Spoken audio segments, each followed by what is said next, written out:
three, hit it!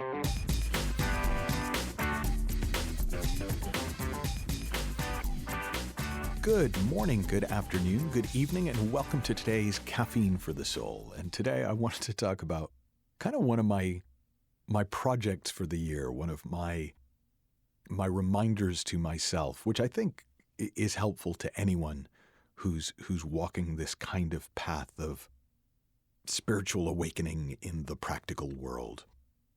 And it's what I call keeping it real. And the word you hear me use a lot when I talk about the capacity in us to see fresh is insight. We have a sight from within, from our own wisdom, and we suddenly see things in a new light or in a new way. But another word for that I've started to like even more is realization.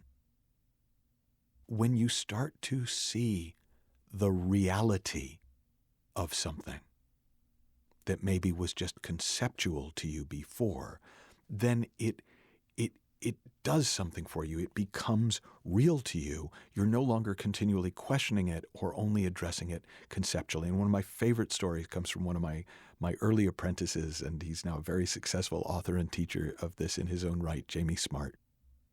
And in one of his books, he shares the analogy of a dog who goes to a life coach. And he says to the life coach, "Hey, coach, I need your help. I've got this nemesis, and he follows me around everywhere I go. And every time I try to catch him, just when I think I'm going to get him, he gets away from me.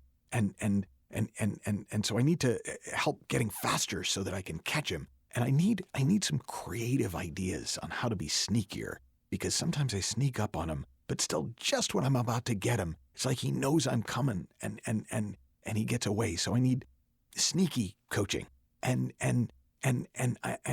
maybe there's some way I can make my peace with him. So maybe some negotiation training would help me, or mediation, so that maybe he and I don't have to be enemies. What do you think?"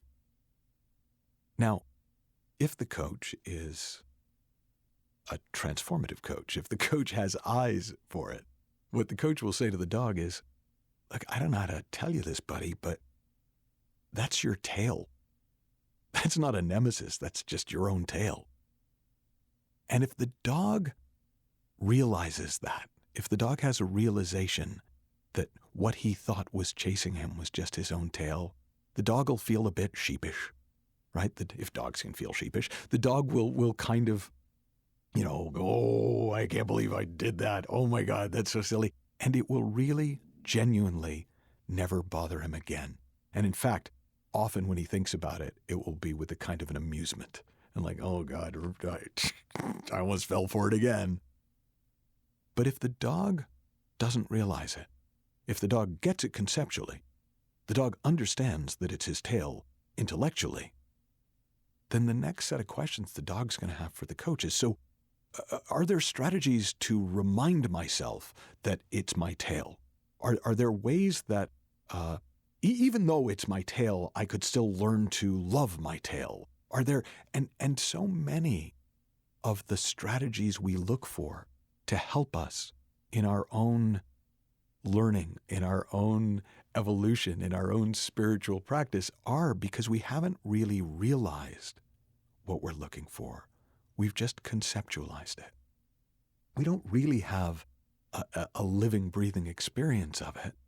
We just kind of love the idea of it.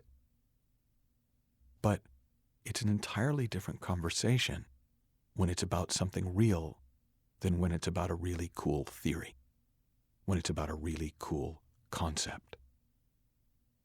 So what I would really encourage you to do as you listen to these podcasts, as you continue studying whatever form of spirituality, whatever form of philosophical understanding draws you,